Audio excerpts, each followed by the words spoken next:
చెప్పించుకోడు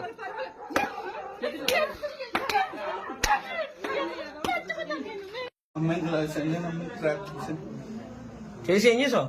తీసుకెళ్ళిపోయాను. డబ్బు చెప్పరా బాబు, ఎందుకు వచ్చింది చెప్పరా? ఏం చేసావు? డబ్బులు బంగారం తీసుకొని ఇచ్చేసాను. ఎవరు చేయమన్నా నేను ఇలాంటి నేను సొంతంగా కరెక్ట్ చెప్పు. సొంతంగా చేశాను. నిజం చెప్పు. నిజంగా సొంతంగా చేశాను. సొంతంగా చేశాను. నువ్వు వాళ్ళ ఫోన్ చేస్తే వచ్చావు. నువ్వు వాళ్ళ ఫోన్ చేసి టానని ఫోన్ చేసాను. ట్యాన్ చేయమని ఇలాంటి ఎక్కడ తీసుకెళ్ళా?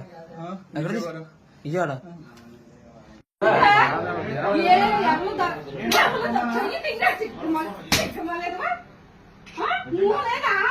ఎంత మంది తల్లి మనిషిమేనా మళ్ళీ ఏ పిల్ల ఏ